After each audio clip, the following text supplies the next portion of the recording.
यथा दृष्टि तथा सृष्टि। जिस प्रकार का आपका नज़रिया होता है, दुनिया आपको उसी प्रकार की दिखने लगती है। So welcome back to my YT family. आप सभी लोगों का स्वागत है मेरे यूट्यूब चैनल पे मंदी ऑफिशियल पे। अगर आपने मेरे चैनल को सब्सक्राइब नहीं किया तो सब्सक्राइब करके बेल आइकन को प्रेस करना ना भूलें, ताकि आपके पास से मेरे स्टोरीज़ के नोटिफिकेशंस आते रहेंगे और मैं आप लोगों के लिए ऐसे इंटरेस्टिंग स्टोरीज़ लाती रहूँगी। तो चलिए आज की कहानी को शुरू करते हैं। यथा दृष्टि तथा सृष्टि। एक बार एक साधु संत होते हैं, उनका एक बहुत ही अच्छा आश्रम होता है जहाँ पर वो अपने अच्छे अच्छे प्रवचन देते हैं। इसके बाद में उनकी जो प्रसिद्धि होती है वो पूरे संसार में फैलने लगती है। इस बात का पता एक नेता को चलता है। नेता सोचता है कि चलो हम साधु के पास चलते हैं और उससे मैं अपने जीवन के बारे में कुछ चीज़ें पूछूंगा और मेरी जो प्रॉब्लम्स चल रही हैं मैं उनका समाधान कर दूंगा। नेता जो होता है वो लालच के साथ जाता है, लेकिन नेता की एक आदत होती है कि जब वो कहीं जाता है तो उसे आदत होती है सभी लोग खड़े हो जाते हैं, हाथ जोड़ते हैं, आगे पीछे दुम हिलाते हुए घूमते हैं। लेकिन साधु के पास जाता है तो ऐसा कुछ नहीं होता है, कोई खड़ा नहीं होता है, यहाँ तक कि साधु भी उसे एक नज़र उठा करके नहीं देखते हैं।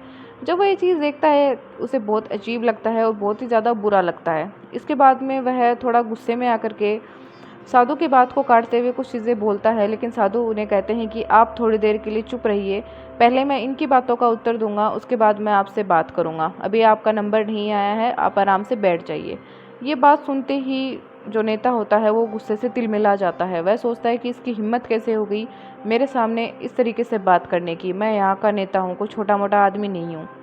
उसके बाद में वह तिलमिलाता हुआ गुस्से में आकर के जो साधु होता है उससे बहुत ही बुरे तरीके से बातचीत करने लगता है कि मैं तेरा पर्दाफाश कर दूंगा, तू बस लोगों के पैसे हेठना चाहता है, तेरे जैसे को मैं अच्छे से जानता हूँ, ये कुछ नहीं है, ये तेरा प्रोपेगेंडा है फालतू का। इस तरीके से बोल बोल के वह साधु का जो अपमान है वो करता रहता है।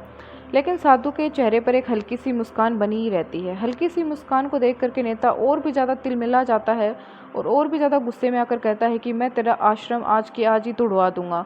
तूने मेरा अपमान किया तो कैसे? अगर तू चाहता है कि सब सही रहे तो तू हाथ जोड़ करके मुझसे माफ़ी मांग ले। इसके बाद साधु अपनी दोनों आंखें बंद कर लेते हैं और ध्यान के अंदर चले जाते हैं। कुछ देर बाद में वह अपनी आंखें खोलते हैं तो वो अपने दोनों हाथ जोड़ करके नेता के सामने कहते हैं कि आप एक भले इंसान हो और आप में कोई बुराई नहीं है, आप जहाँ भी जाओगे सब कुछ अच्छा ही करोगे। ये सारी बातें नेता हर बार जहाँ भी जाते हैं वहाँ सुनते हैं और साधु के मुंह से ये बातें सुन करके नेता इतने ज़्यादा प्रसन्न हो जाते हैं कि इतनी ज़्यादा खुशी उन्हें आज तक महसूस नहीं हुई। इसके बाद वह खुश होकर के वहाँ से चले जाते हैं। लेकिन साधु को उनकी ना आने पर उनको कोई फ़र्क पड़ रहा था और ना उनके जाने पर कोई फ़र्क पड़ा।